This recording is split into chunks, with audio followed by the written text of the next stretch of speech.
ท่านกำลังฟังสถานีวิทยุกระจายเสียง FM 104.5 เมกะเฮิรตซ์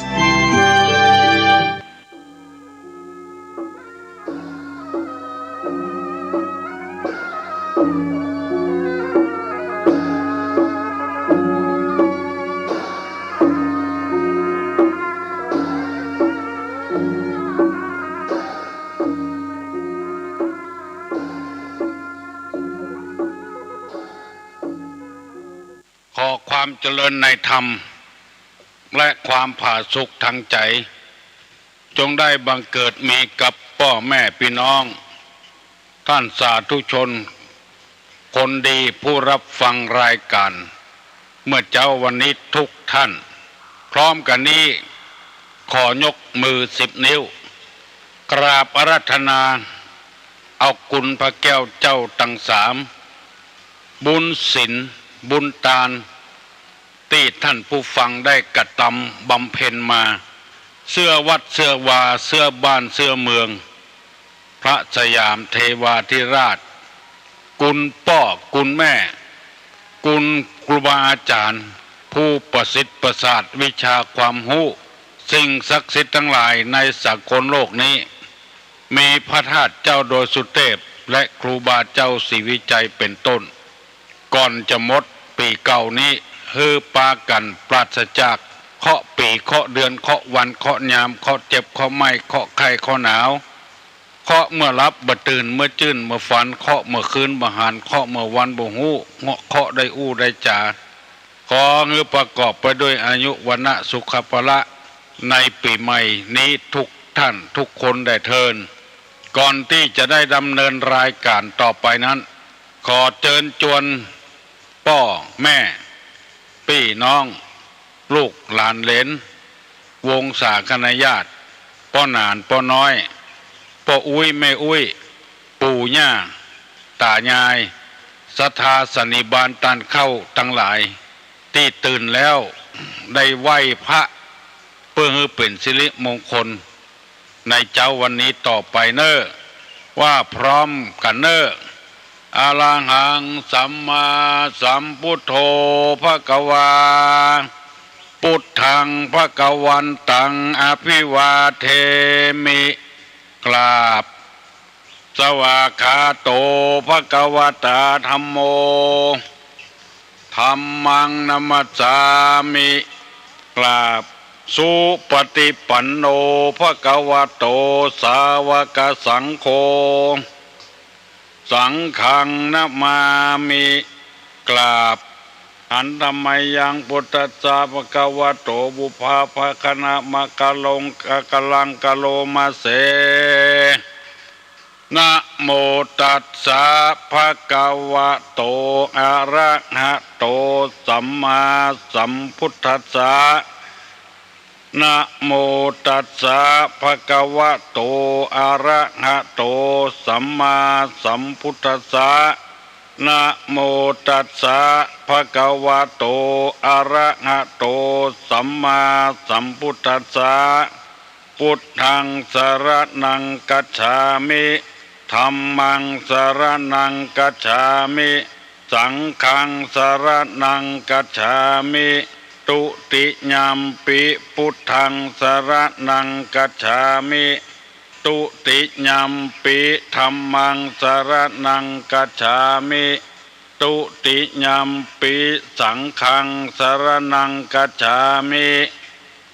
ตติยามปิพุทธังสรณังกัจฉามิ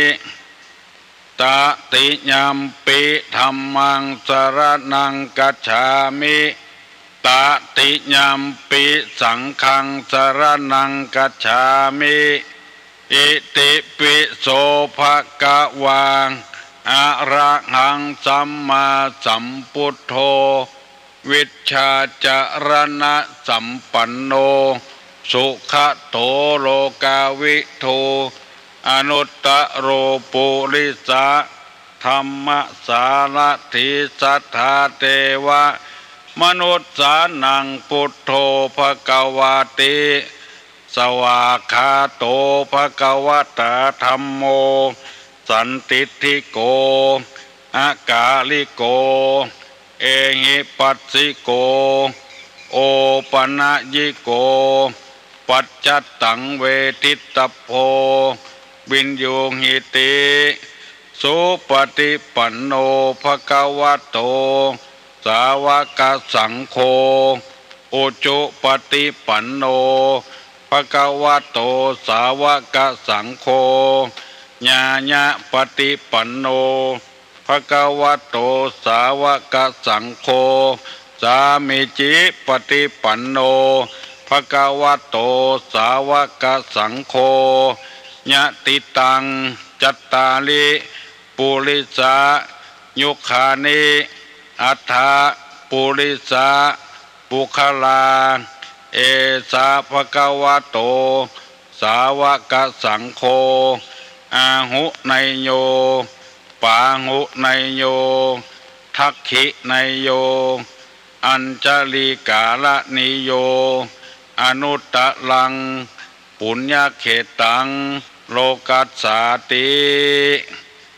กราบหนึ่งกราบสองกราบสามได้ไหว้พระเจ้าพระธรรมพระสงฆ์เป็นสิริมงคลกับตัวกับครอบครัวกับการกับงานแล้วตั้งอกตั้งใจฟังน้ำธรรมคำสอนที่คนโบราณเป็นว่าเสียงก้องเสียงกองเสียงมองต่ำเข้าเสียงตุเจ้าเทศนาธรรมเสียงสามอย่างนี้เป็นเสียงที่เป็นสิริมงคลถ้าก้องกองดังขึ้นแสดงว่าจะมีกินจะมีทานจะมีทำบุญ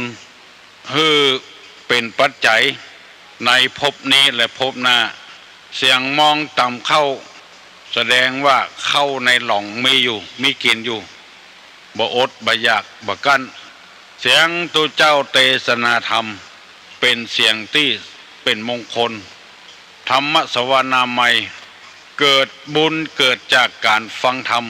บุญเกิดจากการปฏิบัติธรรมจุดประสงค์ที่เอาฟังธรรมปฏิบัติธรรมนั้นเพื่อต้องการความสุขมีวัดหนึ่งมีแม่ออกอุปถากวัดแล้วมีแถมคนหนึ่งไปยุโยงหาว่าหมอนั้นว่าหมอนี้ว่าไปนี่อย่างว่าท่านปล้ำปเหลือเมื่อรูนปุ่นป่ายมาเลยจังวัดเกียรติวัดหันหน้าตุเจ้ากับจังเหี่ยประตกประเสียงทางที่เปิ้นทำดีแต่หมูนี้เป็นต้นมีบ่มีไปแปลงเอาแล้วไปว่าเปิ้นก็เลยประชดประชันกันมาได้เปิ้งประอาศัยกันคนคนเนี้ยโบราณเปิ้นว่าปากบอลหนอนซอกเอากรรมบดีบดักไปอู้คือคนที่คูนเกยกันอันนี้เป็นกรรมโบราณเนอะตุลุงบ่ได้ว่าไผสักคนมามีเจตนาให้เกิดมาจากนี้จะปั้มเป่งแต่คุณงามความดีแล้วนะความหายตึงบ่ทำนะเอาฝากฝังพี่น้องลูกเต้าหลานเลนทั้งหลายเพื่อได้ฟังกรรมได้ยินกรรมเข้าหูบดีถูออกปากคนเฒ่าคนแก่พูดว่าไว้มันดีแล้วก็เฮาก็ได้ปรับปรุงแก้ไขตัวเก่าไปฟังไปอู้ไผ่เถื่อมันมีบ่มีมูนี้เป็นต้นเมื่อตะวานี่มีคนบอกฮือตุลุงว่าขอฮืออู้เรื่องไม้กำไม้สลีฮือกำเพื่อคนเราจะได้จ้อยกำไม้สลีก็ได้เสนอไปฮือพี่น้องทั้งหลายฟังแล้วว่าไม้สลีนี่เป็นสหชาติเกิดวันเดียวกับพระพุทธเจ้าเกิดฮือได้กำไม้บ่ฮือได้หักบ่ฮือได้เสียหายอย่างไม้สลีต้นที่พระพุทธเจ้าตรัสรู้นั้นมันเกิดวันเดียวกันที่พุทธเจ้าตรัสรู้คนชาวพุทธนี่ถึงนับถือไม้สลีจะมาแปลงหลัวก็บ่กล้ามาแปลงไปอินเดียนี่เปิ้นเอาใบไม้สลีมาดองเรือก้าคาบมันเอาขายเป็นร้อยแล้วก็คนไปอินเดียก็เลยซื้อมา เอามาแจกมาจ่ายเป็นไม้ที่เป็นมงคลไม้ต้นที่พระพุทธเจ้าตรัสรู้แม่นกับบ่แม่นบ่ฮู้คนอินเดียนี่ไว้ใจได้พ่องบ่ไว้ใจบ่ได้พ่องไอ้ยังก็ดีๆบ่ต้องเสียงอันนี้ดีนะอย่างคนตุ้ยไปซื้อเสื้อโอ้เสื้อผืนนี้มันน้อยเหมาเถอะไม่เป็นไรใส่ไปมันยืดได้คนตุ้ยไปซื้อเสื้อหาว่ามันยืดได้ผ้าชนิดเดียวกันนะคนผอมไปซื้อแถมโอ้อันนี้มันใหญ่ใส่ไม่ได้ไม่เป็นไรใส่ไปมันหดไปเองผ้าอย่างเดียวกันคนตุ้ยก็ได้ขายคนผอมก็ได้ขายอันใบไม้สลีนี่ก็ยังว่านะแต่บ่ฮู้อย่างใดมันก็อยู่ประเทศอินเดียตุลุงก็ซื้อมาแจกคนหมดไปเห็นละประเดี๋ยวนี้สร้างชาตินี่เกิดวันเดียวร่วมพระพุทธเจ้านี่นะมีอยู่7อย่างด้วยกันเนอะ1พระเทวีมันดาพระราหุลคือพระนางยโสธราเนี่ยปิมปาเนี่ยที่เป็นมเหสีของเจ้าชายสิทธัตถะเนี่ยเกิดเป็นสหชาติร่วมวันเดียวปีเดียวเดือนเดียวกันนางยโสธรานางปิมปาเนี่ยนะ2อนันทราชกุมารหรือพระอานนท์ลูกพี่ลูกน้องกันเกิดวันเดียวกัน3อัมนันฉันทะอมาตย์คือนายฉันทะตีปาเอาม้ากันทักออกเวียงไปตัวพระพุทธเจ้าไปบวชนายฉันนะอมาตย์เกิดวันเดียวพระพุทธเจ้า4กาลุทายีอมาตย์ตีไปนิมนต์พระพุทธเจ้าเมืองราชคฤห์เข้ามาสู่เมืองกบิลพัสตอนที่ฝนตกมีสีแดงตกลงมาพระพุทธเจ้าได้แสดงธรรมมหาจาตุเวสสันดรจาดกแก่ภิกษุทั้งหลาย5ม้ากันทกะม้าที่เจ้าชายสิทธัตถะขี่ไปหนีออกบวช6ต้นสลีมหาโพธิ์ที่ตรัสรู้7ขุมทรัพย์ทั้ง4ขุมแก้วขุมเงินขุมคำขุมเพชรเกิดใน4แจ่งเมืองอันเนี้ยเรียกว่าแก้ว7ประการหรือสหชาติเกิดร่วมกับพระพุทธเจ้าคนเฮาจึงกำไม้สลีกันขอให้เข้าใจตามนี้วันนี้จะบ่เป็นธรรมะธรรมโมอย่างก็แล้วก็มีแก้วแถมอย่างหนึ่งเปิ้นฮ้องว่านารีรัตน์คือไม่ยิงเหมือนแก้วไม่ยิงคนใดให้เป็นนารีรัตน์เป็นแม่ยิงที่ประเสริฐบางทีก็เป็นมาแต่กำเนิดบางทีก็แปลงเอาก็ได้1ในยามกินอาหารและยามแต่งกายทำตัวดังมารดาเหมือนกับแม่เวลากินอาหารก้อยกินทำตัวเหมือนกับแม่พอว่าของกินที่อยู่ในโต๊ะนั่นอันใดที่มันลำน้อยบ่เอาไว้ในตักตัวเองคนเดียวตักให้คนอื่นพ่องเหมือนกับแม่เวลากินข้าวอันใดที่ลูกกินลำแม่จะแบ่งจะปันจะป้อนให้ลูกบ่เอาไว้ตักคนเดียวอันนี้บอกว่าปดใจบอกว่ามียิงพอค่อยๆอันใดที่ตัวชอบเอามาใส่ตักเนี่ยคนเดียวหมดตู้ลงไปกินข้าวกับตุเจ้าบางองค์มึงจึงเอาแต่เขาก็ใครอยากตึกมันยื้อบะเติงอยู่ในตักมันปุ้นจะใจก็เก่งใจมันเพราะว่าแม่ยิงที่เป็นแก้วนี่คือกินข้าวเหมือนกับแม่แต่งตัวเหมือนกับแม่เหมือนกับแม่คือบะแต่งชุดชาติลำไปอันนี้เป็นข้อหนึ่งในยามกินอาหารและยามแต่งกายทำตัวดังมารดา2แม่ยิงที่เป็นแก้วนั้นในสิ่งที่ควรปิดบังก็เหนียมอายดุจน้องสาว คือแม่หญิงที่ดีจะเหมือนแม่เหมือนน้องสาวอันใดที่ควรปิดบังบ่เปิดเผยอันเนี้ยแม่หญิงดีว่านอนสอนง่ายเหมือนกับน้องสาวแล้วก่อนที่เราไปหันบเดียวอันใดที่บอกปิดบังแบบบังไว้บอกว่าส่วนใดเว้าแหวง ป่วยเพสะดือบุญอันนี้ตอบได้ทันทีว่าเป็นแม่หญิงที่บดีแม่หญิงดีนี่เปิ้นมือหันถ้าไผ่เป็นอย่างอี้ก็แสดงว่าเป็นคนบดีละเปิดเผยบ่เหมือนน้องบ่เหมือนนุ่งบ่เหมือนน้องสาวมันเนียมมาอายอย่างสักอย่างแข้งก็ดีขาก็ดีเปิดเผยคือเปิ้นหันหมดเอาเข้าป่วยตัวร่อนจ้อนก็มีอันนี้บ่ใช่นางแก้วเป็นนางอย่างโมโหนางพลาสติก ในสิ่งที่ควรปิดบังก็เหนียมอายดูดน้องสาวแม่หญิงดีต้องเป็นคนอย่างนี้เหมือนกับน้องสาวว่านอนสอนง่าย3ในยามมีงาน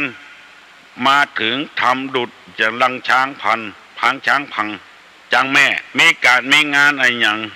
มาถึงทำงานช่วยเหลือคน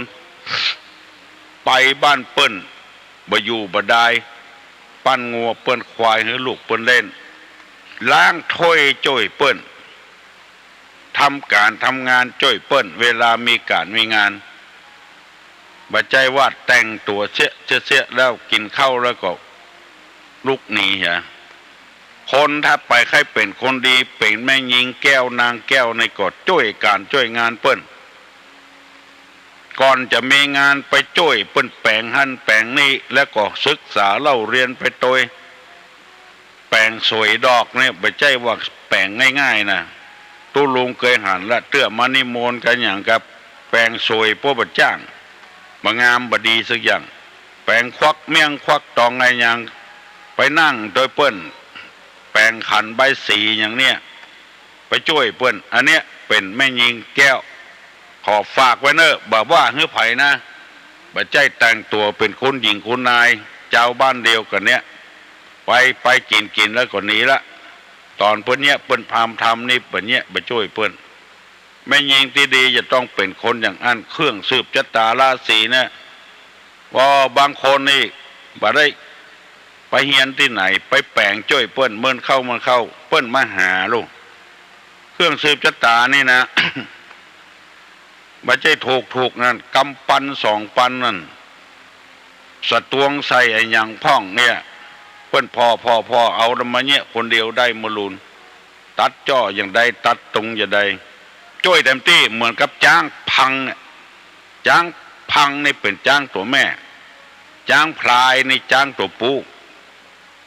จ้างปังจ้างปลายจ้างสะดอนี่จ้างแม่มีงานี่จ้างสะดอเป็นจ้างกระเทยเป็นพ่อชายกับแต่งตัวเป็นแม่หญิงก็ทำตัวเป็นพ่อชายอันนี้จ้างสะดออย่างเตียวสะดอเนี่ยแม่หญิงก็นุ่งได้พ่อชายก็นุ่งได้ห้องว่าเตียวสะดอมันมี2 หน้ากันลูก มันมีพิษละบ่ถ้าปิ้นหน้าปิ้นหลังอ่ะเอาตีนเข้าซุปเป็นกินกันละเตียวสะดอนี่เนี่ยการได้กูยังจ้อยเปิ้นแต่งเปิ้นดา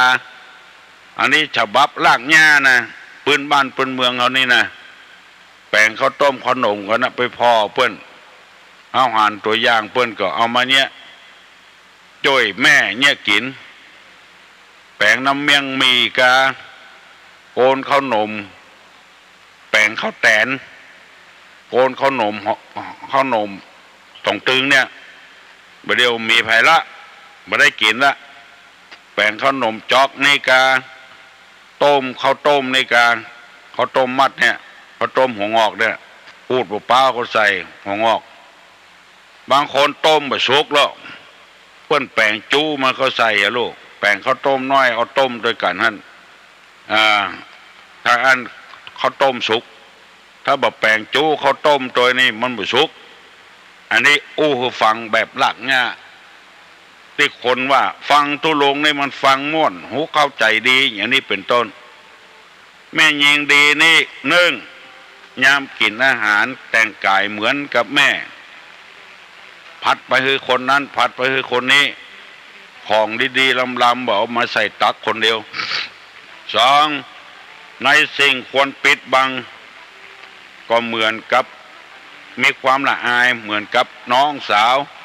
เหมือนกับสาวบริสุทธิ์ผุดผ่องมาเปิดเผยของลี้ของลับให้คนอื่นพอสามยามมีงานทำตัวเหมือนกับจ้างพังจ้างนี่มันอองไม้แห้งช่วยการช่วยงานเปิ้นแล้วข้อที่สี่ยามเกิดมีภัยก็เป็นดังคู่คิดได้มีเหตุมีการอย่างกับบ้านกับจองทุกข์ยากลำบากลำบนอย่างเป็นกู้คิดพิจารณาบ่อิจฉาตาร้อนบ่ใส่ร้ายป้ายสีกันเมื่อตกทุกข์ได้ยากเกิดมีภัยเป็นกู้คิดได้จะเนี่ยจะได้ช่วยเหลือกันบ่ซ้ำบ่เติมอันนี้คือเป็นปัจจัยก็ได้ไม่ยิงก็ได้เป็นแก้วนะนาลีรัตน์เนี่ยแก้วนาลีที่ประเสริฐแต่เมื่อมีภัยเป็นคู่คิดได้เป็นเพื่อนคู่คิดได้เป็นข้อที่สี่เนอะ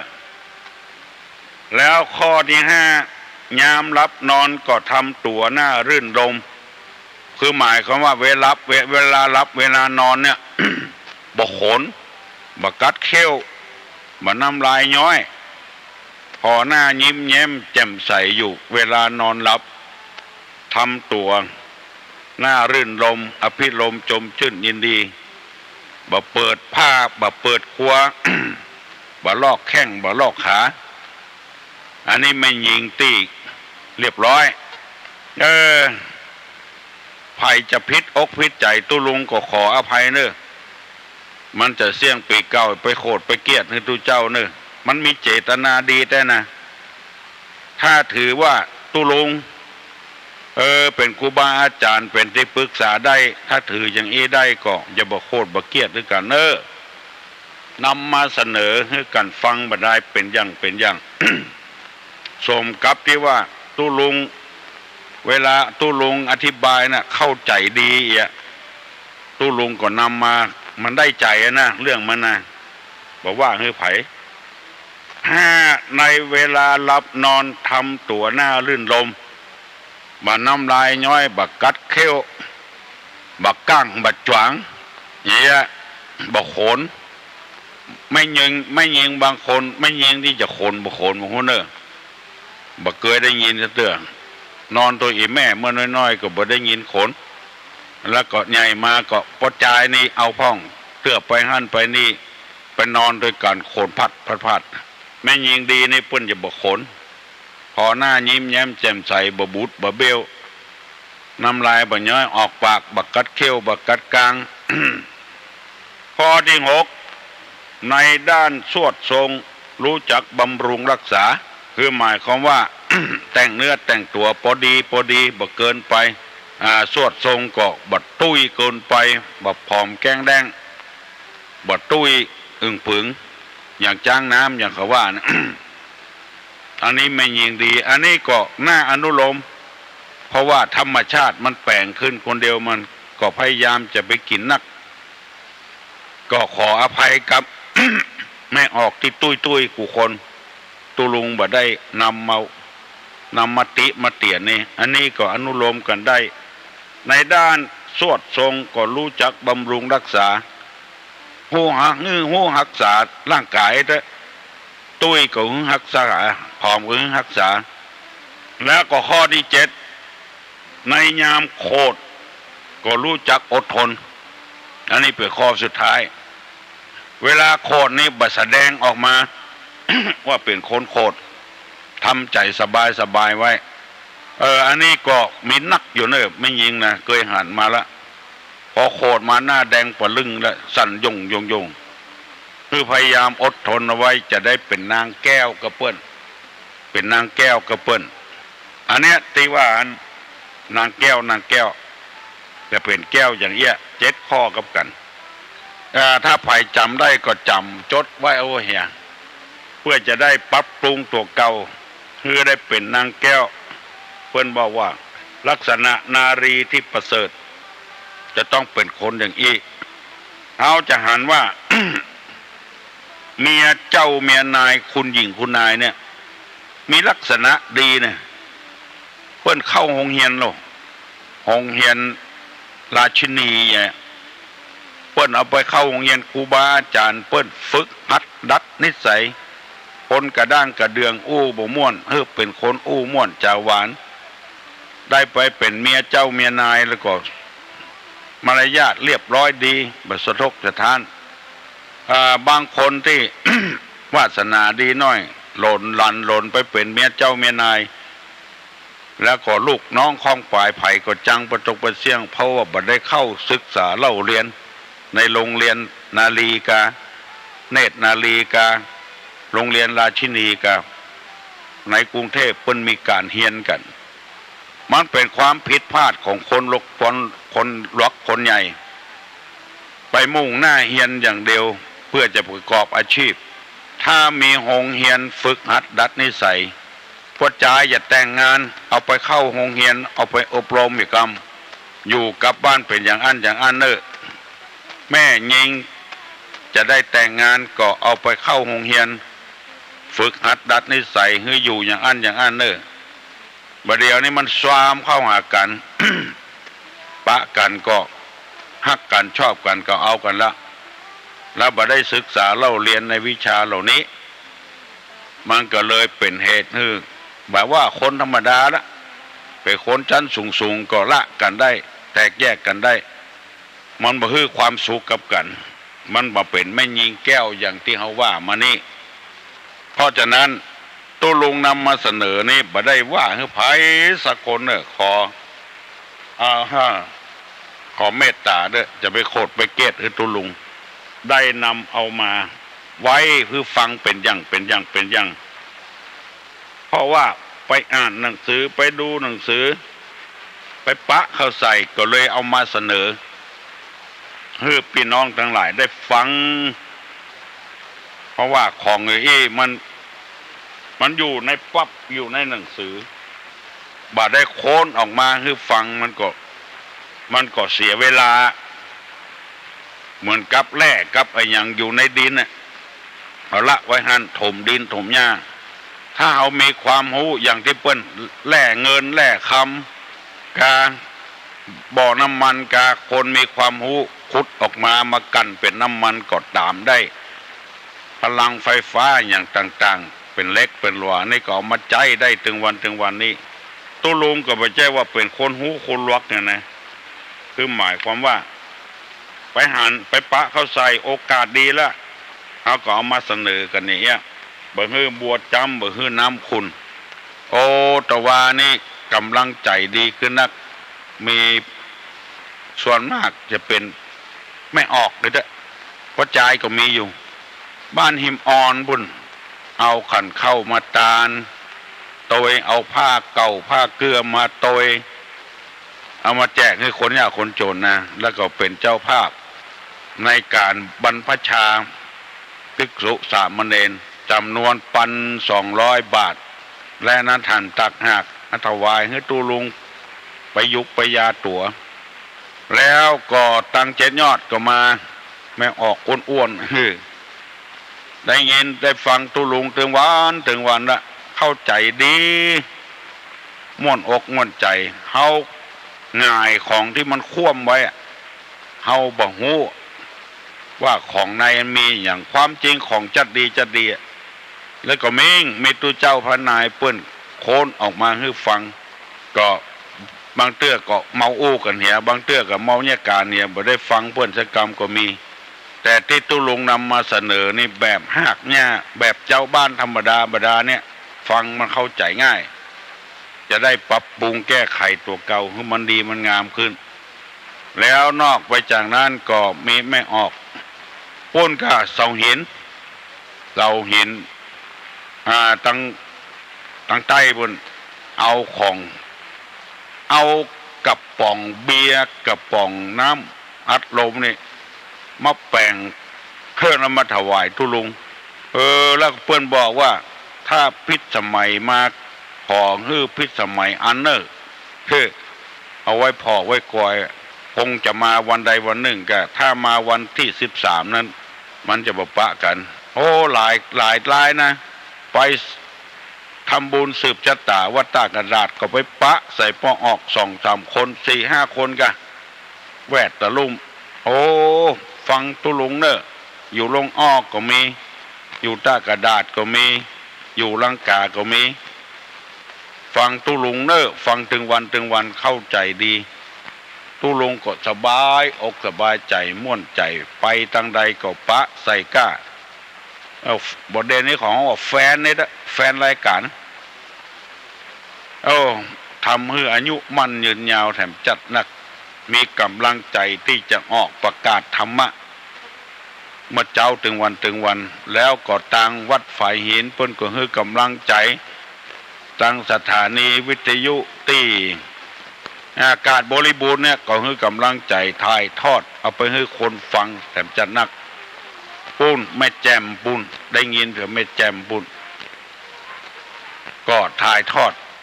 เอาไปให้พี่น้องชาวบ้านทั้งหลายฟังบัดเดี๋ยวนี้มัน6:40 นาทีแล้วเนอะไผ่ที่ยังบ่ลูกเตือกก็ลูกอย่างเนอะบัดเดี๋ยวนี้6 โมงมันเป่งมันแจ้งแล้วลูกเนอะลูกฟังตุลุงฟังตัวเนี่ยการตัวอย่างนั้นน่ะโยมที่โทรศัพท์มาตะกี้ตุลุงขอโทษเนอะเพราะเมากำลังไหว้พระเจ้าอยู่ถ้าจะมีเรื่องอะไรอย่างอู้กับตุลุงก็โทรมาเนอะ121-058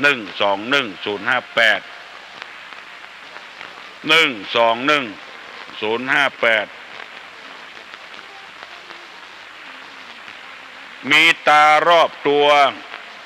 มีหัวจุกอยู่ตรงกลางคืออะไร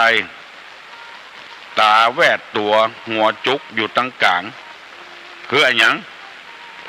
ใครตอบได้ตอบมาเนอะ121-058ตาแวดตัวหัวจุกอยู่ตรงกลางฮัลโหลการครับอันบักขนัดไหมก็ครับที่ตุลุงตายอ่ะครับตอบตุลุงเหรอครับตอบตุลุงว่าบักขนัดครับบักขนัดเนาะครับผมยินดีเนอะแห่ก็ได้เนาะครับครับนมัสการครับพอตุลุงอายุมันคนยืนครับปีใหม่นี่นะครับโอ้ยินดีเนอะครับสวัสดีครับโอ้กำลังใจเนาะที่ไหนฮะน้องหอยครับครับน้องหอยเนาะน้องหอยนั่งคนขับได้ยินชัดดีเนาะตารอบตัวตั้งหัวเป็นจุกคือบักขนัดก็ได้แห่ก็ได้ถึง2 อย่าง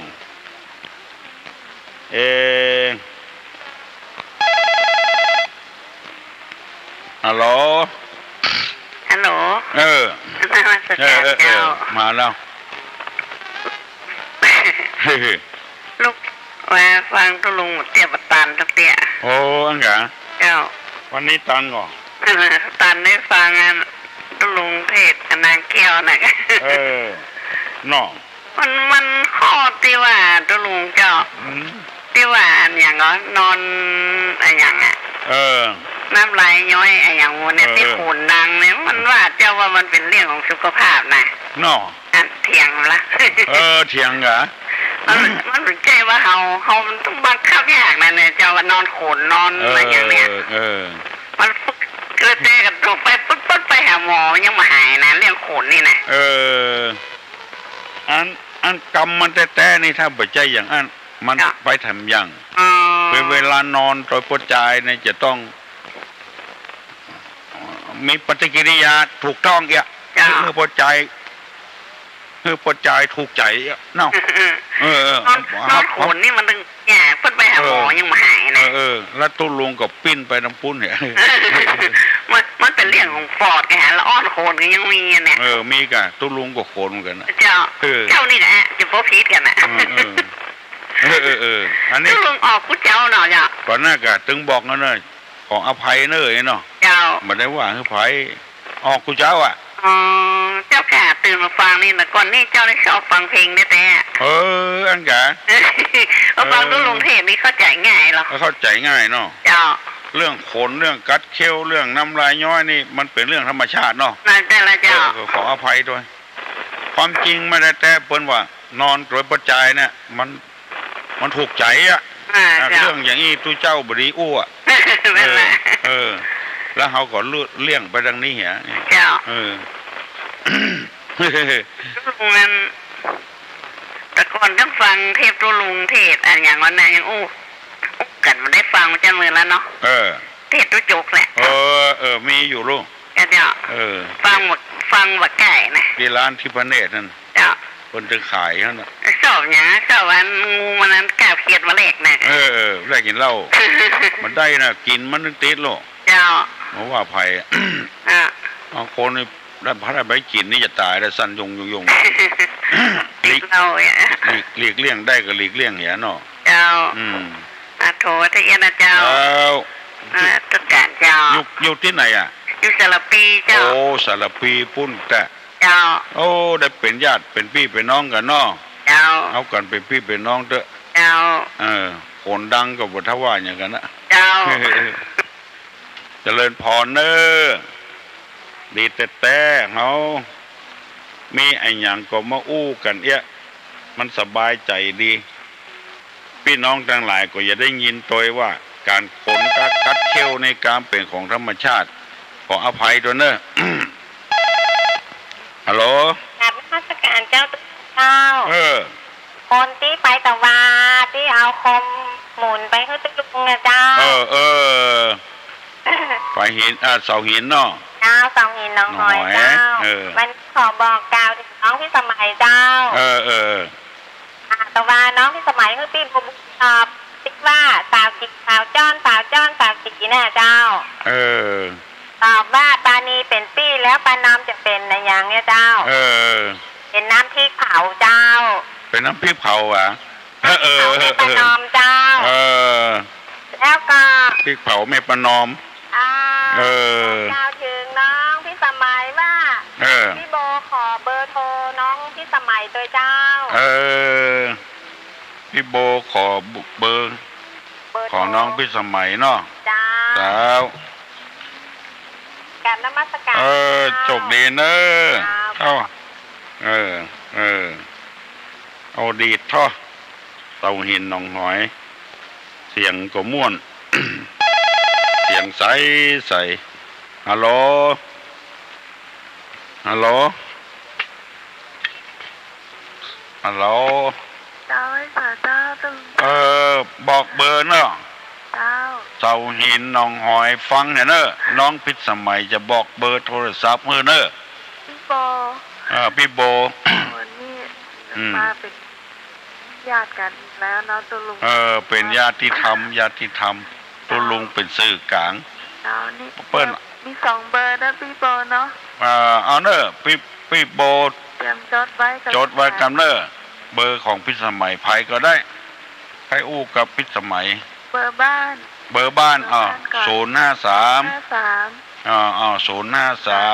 9คำเดียวก่อนเนอะ053อันนั้นก็ยังแถม379 187เนาะ053 379 187อันนี้เบอร์มือถือเบอร์บ้านเบอร์มือถือ06อย่าง06เอาพี่โบปิดแบบเขียนไว้เนอะ728 06 728 7233ครับแต่ว่าป้าอย่างฝากกับตลุงเพิ่นเอาอันเนี้ยอันกระป๋องน้ำอารมณ์เลยนะว่าเอาแป้งของมันถ้าลมปัดมันพัดวินงามเพิ่นเอาฝากทุกที่เพิ่นเอามาขายนะเพื่อฝากทุลุงว่าขอนึ่งพิสมัยอันนึงอ่ะทุลุงขอบคุณนึ่งด้านเศร้าขอบคุณเลยจะเข้าไปเอานะมาเอาก็ได้ทุลุงเห็นก็ได้ มันงามเขาจะเอามาขายเจ้าตุลุงแถวเก่งเฮ้ยหัวดีงามดีมันเล่นกับมันถ้าแถวบ้านน้องเอามาพัดดีนะตุลุงลมมันนักเวลาพัดอยู่ใกล้น้ำเวลาลมพัดเนี่ยมันหมุนคนเดียวมันหมุนติ้วๆคนเดียวนะเข้าใจแปลงนะแบบเข้าใจแปลงเจ้าพี่โบทางรายการจะโทรเข้ามาก็ได้หรือว่าเวลาไหนก็ได้เนาะอยากโทรยังโทรนับกระโทรเข้ามาเนาะเจ้าขอบคุณเจ้าโชคดีเนอะเป็นสายกลางเป็นญาติกันเป็นพี่เป็นน้องกันมีกินมีตานไปมาหาสู่กันตุลุงก็ดีใจดีกว่าคนอยู่ใกล้กันบ่รุบ่ลงกันมีอย่างแถมหา121 058เนอะมีขา2 ขามีตา2 ตากายาไม่มีอย่างขา2 ขาตา2 ตากายาไม่มีอะไรเอ่ยไปตอบได้ตอบมาเนอะขา2 ขาตา2 ตากายาไม่มีฮัลโหลนมัสการเจ้าลุงเจ้ามาที่ตอบปัญหานะเจ้ามาตอบปัญหาจะอุ้มกับตุ้ลุงว่าได้ไปขนาดเลยวัดของตุ้ลุงแล้วไปบัดได้มันอยู่ไก่เจ้าที่ไหนอยู่ตรงบนดอยเนี่ยบนดอยเขตสันกำแพงเจ้าปุ้นกะตั้งเมืองออนมากะเจ้าลายไม่ออนน่ะเจ้าลายไม่ออนเมื่อก่อนไปทางบรรทาเนาะไม่ทามเนาะมาไปทางนั้นเจ้าขึ้นมาตังบนตังห้วยแก้วตังน้ำพุร้อนเนี่ยทางเพกะมันไก่กันเนาะเป็นหยังเพราะว่าเจ้าไปไหนขึ้นรถโดยสารก็มาได้เมาหัวเมาหัวแล้วก็ที่ในบ้านหมู่บ้านก็เจ้านี่นะติดตุลุงกันหมดเลยเจ้าฟังตุลุงกันทุกบ้านล่ะพอตื่นเจ้ามาก็ฟังแล้วเขาก็บางบ้านมันมีโทรศัพท์แล้วมันมีสัญญาณนะเจ้าที่เจ้านี่มันขึ้นเสาสัญญาณเขาก็บอกว่าต้องอยากให้ไปเหมือนกันนะวัดของนายหรอกคิดว่าคงมีโอกาสน้องมีกะคงมีโอกาสได้มาอยู่นอกเพราะว่าเจ้าหาง่ายเจ้าก็ฟังตุลุงจังหวะลูกสารกลางใหม่ขึ้นมานี่กิโลปลายนะเจ้าฟังติ๊กเนอะเข้าใจก็เจ้าเข้าใจดีก็เป็นอย่างเจ้าอยู่บ้านที่มันบ้านทานทองเจ้าบ้านทานทองบ้านจัดสรรเนาะบ้านทานทองมันเป็นตำบลห้วยแก้วปุ้นกะไก่ลูกคุณลุงเคยไปละไก่คุณลุงเคยมากะเคยไปกะต้องห้วยแก้วบุญนะม่วนโน่เป็นปลามากปลาปูน้ำท่าอุดมสมบูรณ์ดีทุกครั้งเจ้าจะฟังเทปของตุลุงเทศตุจกอย่างน่ะเจ้าจะมีเอามาฟังไว้ม่วนเหรอเจ้าฟังตัวแค่หัวตัวตุลุงตลกนะตลกอย่างก็เหมือนเดิมเลยเจ้าตุลุงเหมือนเมื่อก่อนนั่นเนาะเจ้าเหมือนดูเคยเห็นตัวของเห็นตุลุงข้างหนึ่งนะแต่บอกว่าเห็นจัดใดเนาะแต่จำมาได้เจ้าตอนนั้นอ้วนเนาะเท้าอ้วนอันนั้นแม่นละดูจะเห็นที่ดอยสักเก็ตปูนบ้านใหม่อย่างนั้นเลยต้องให้มาเจ้าก็บอกเคยเห็นแล้วก็กำลังมาได้ยินตุลุงออกอาจารย์แล้วก็ติดตามอยู่ตลอดเดี๋ยวเอาบิหลายคนบอกว่าตะกอนเครียดมันได้ยินตุลุงนะหายเครียดอะแม่ค่ะเจ้าเจ้าหาว่าจะไปซื้อเทปที่ไหนเนาะแล้วก็มันก็เขาก็อยู่ไกลอยู่ในบนดอยตัว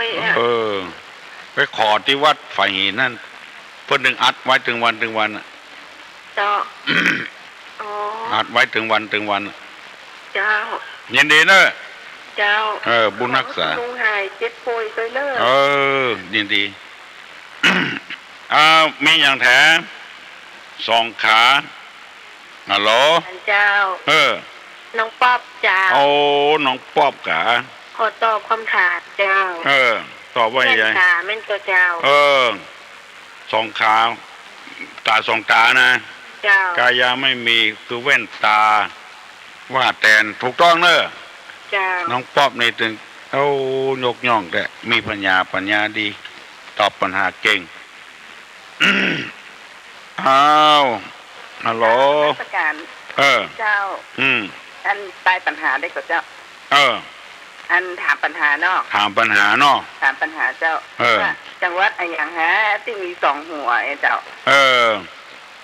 ฮึบ จังห เปิ วั ด ด ตอบ ฮะมีสองหัวเจ้า ฮึบเปิดตอบก็ฮึบตุลุงตอบ อัน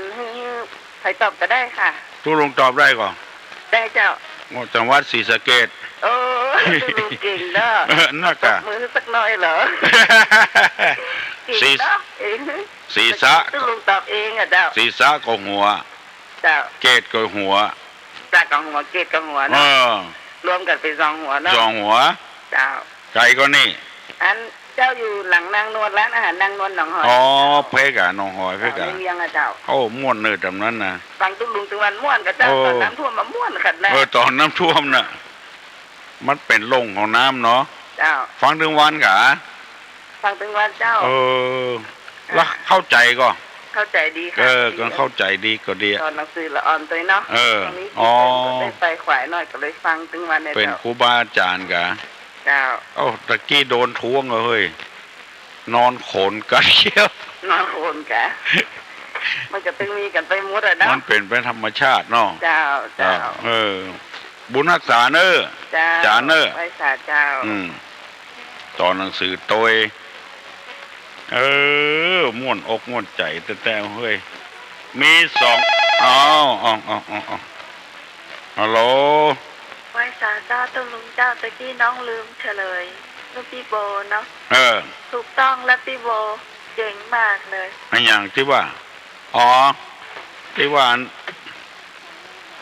น้ำพริกเผาอ่ะน้ำพริกเผาน้ำพริกแม่ประนอมมาจากเมืองจีนถือศีลเมืองไทยหรอ ครับผมสวัสดีครับ สวัสดี เวียงป่าเป้าเนี่ยเก่าแล้วครับ เวงปะเป้าไม่แต่ว่าเนาะครับว่าบุญมิติไหนนะครับที่เป็นตอบก็ถูกแล้วเนาะครับมิติแน่เนาะครับมิติหน้ามันก็บุญมิติหน้าไปที่ไหนเต่าโอ้หน้าบุญมาเจ็บหน้าบุญมาเจ็บครับน้องรถนั่นจนกันอย่างกันโอ้หน้าบุญมันมาตายบุญอยู่ที่หน้าผากครับหน้าวันนี้ก็ผมเคยถามทุกลุงเนาะว่าเกิดมาจ้างหน้ามันเป็นตัวอย่างไรผมคนนี้คนเฒ่าคนแก่เป็นว่ามันเป็นตัวอย่างไรอะครับจังน้ำครับมันเป็นอย่างบ่ฮู้เนอะตุลุงก็บ่ฮู้แต่นี่นะคือเป็นหมาเด้อจังน้ำฮู้เนาะผมเป็นยินเป็นว่าเนาะคนแก่เป็นว่าแล้วก็วันนั้นหลานมันบอกว่าแม่หญิงที่ตุ้ยวะก็ถ้าผมถามแหมว่าเวลาสุภาพจะไปบินทบาทเนี่ยครับธรรมดานี่เป็นจะเดินไปตามถนนเนาะครับถ้าไปกาดนี่เป็นจะอยู่ตรงหน้ากาดเนาะครับแล้วเป็นเดินเข้าไปในกาดเนี่ยครับมันเดี๋ยวเป็นก๊กกิ่มก้าเงาก้ากระเด็นใส่ผ้าใส่หัวเนาะแล้วมันจะพิษศีลก็ครับมาพิษศีลนี่บ่พิษมันพิษเพราะว่าใส่ขี้ยวัดเนี่ยพิษระเบียบคณะสงฆ์พิษระเบียบพิษมารยาทอ่ะศีลแต่บ่พิษมารยาทนอกผมต้องเสียตะก้อนอาหารยินบาทกับเป็นไปตามถนนหนทางเนี่ยไปตามถ้าไปหน้ากาดก็ยืนเรียงแถวอยู่หน้ากาดเนาะครับเพิ่นก็ขายพวกกันอย่างกับเตียวรับไปจังนั้นไหนครับเพิ่นว่าบิณฑบาตโดยเคารพไปลงครับเคารพก็หมายความว่ารักษามารยาทดีบุญไปเลยเขาไม่นักกะตุลุงโดนฟ้องโดนเขามาฟ้องตลอดเวลาครับมหูหยีจะได้อะมันอยู่คนวัดคนวาเนาะครับสุดแล้วแต่ตู้หลวงจะคนเดียวผมได้ยินเสียงคนนานหลายวันเนาะครับขนาดจูนะครับเปิ้นนั้นเมาอบรมสมโพธิวัดเจียงยืน ไปอยู่กับวัดพวกอะครับวันนี้ก็เลยว่าใต้ปัญหาให้น้อยเนาะครับว่ากำออกบ้านเนี่ยแข่งหัวขี้เขาเข้าบ้านมาแต่น้ำตาเนี่ยพี่อย่างเนาะครับครับถามคนอื่นเนาะครับขอบคุณครับผมถามคนอื่นเนาะครับตู้ลุงมาถามเนาะครับกำไปแค่หัวคิกกำมาเนาะน้ำตาย้อยซิกไงเนาะครับถามคนอื่นเนาะครับถามพี่หนองหอยนั่นก็ได้เนาะครับพี่หนองหอยก็ได้ถามน้องอย่างกับน้องป๊อบอย่างก็ได้เนาะน้องป๊อบก็ได้พิษสมัยก็ได้น้องโบก็ได้เนาะครับที่เป็นตะวะก็ได้เนาะครับยินดีเนอะโอ้แผ่วอันเวียงกระเป้าบุญฮัลโหลหรอได้ยินกับเจ้าได้ยินเหรอได้ยินจัดดีอ่ะม่วนทำซ้ำเสียงม่วนปู่ย่องเจ้าอยู่บ้านแกหินปิงละปูนะเจ้าอยู่บ้านปะแกเจ้าคนเก่านะเนาะเจ้าเขาตอบว่าเป็นตอนแหเจ้าแหเจ้าแหเนาะเจ้ากำไปนี่ไอ้โหคิกอ่ะซอยมันกันคิกอ่ะแล้วมามันน้ำย่อยนะเนาะน้ำย่อยที่หุ่นเพื่อห้องหุ่นแหน่ะย่อยปิกซิกนะเก่งเนาะปิกซิกแม่เจ้าปะแกนี่เก่งเลยก็มาเก่งซึ่งได้เป็นบ้างคอเจ้าได้เป็นบ้างคอเนาะเจ้ากินข้าวยังไม่ได้กินตลอดยังกินแต่มันบัดถึง7 โมงเลยเจ้ากระตุไหวสาตุลงนะเจ้าบุญรักษาเนอะเจ้าบ้านปะแกละปูนมีความใจกล้าดีแต่โทรมาตอบปัญหาทำปัญหาแหฮัลโหลสวัสดีครับตุลงครับครับขอได้ปัญหาด้วยครับโอ้ที่ไหนอ่ะไผ่น้องอย่างน้องโก้ครับมาทำไมล่ะครับผมบ้านไหนบ้านเสาหินครับเสาหินครับสันเหนือเสาหินครับเสาหินครับผมขอได้ปัญหานะครับครับเขาอะไรมองไม่เห็นเขาอะไรมองไม่เห็นเขาอะไรมองไม่เห็นครับผมเขาอันอย่างพ่อบหันนี่เนาะครับเขาไม่เห็นน้องป๊อบน้องอามน้องอย่างตอบเนาะน้องค่ะน้องโก้น้องโก้ถามครับน้องป๊อบน้องพิมพ์เขาตอบเนาะครับผมเขาอันอย่างมองมหันครับผม20 บวก15ได้45 20 บวก 10ได้เท่าไรได้45เป็น45จะอยู่ก็หาน้องอามน้องพิมพ์น้องป๊อบน้องบิวน้องอย่างทำคนน่ะเขาอะไรมองไม่เห็นเขาอะไรมองไม่เห็นฮัลโหลภาษาเจ้าครับลุงครับอันเขามองไม่เห็นนี่แสดงว่าเขาอันปัญหาเจ้าแปลว่าเขาไม่ดูครับเขาดึงมาเห็นนะครับเขาไม่ดูเขาไม่ดูถ้าอย่างแม่นะเนาะครับภาษาเจ้าครับมันคนยืนนะครับครับเขาเห็นเนาะบุญรักษาเขาไม่ดูเลยมองไม่เห็น7 โมงแล้วเนอะตุลุงถ้าจะได้ไปโรงพยาบาลกรรมวันนี้ขอให้บุญรักษากูคนเนอะปีเก่าจะล่วงไปแล้วปีใหม่แก้วปัญญาวันมาจุจอดลอดเถิงได้กล่าวกรรมมันบดีบงามเพื่อแก่กันก็ขออภัยให้แก่กันขอให้ได้บุญปกปักรักษายกมือไหว้เนอะตุลุงจะปั่นปอนสัพพิติโยวิวัชชันตุสัพพะโรโควินัสสตุมาเตภวะตนตะราโยสุขีติคาโยโกภวะอภิวาตนะสีลิจานิจังอุตาปจายโนจตาโลธรรมาวัฏันติอายุวันโนสุขังพลัง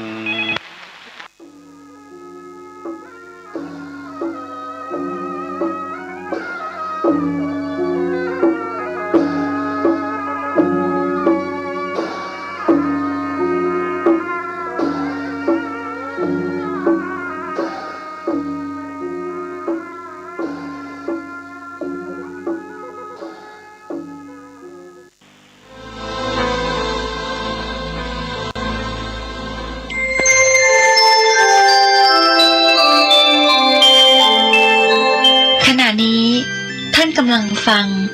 สถานีวิทยุกระจายเสียงพระพุทธศาสนา FM 104.5 เมกะเฮิรตซ์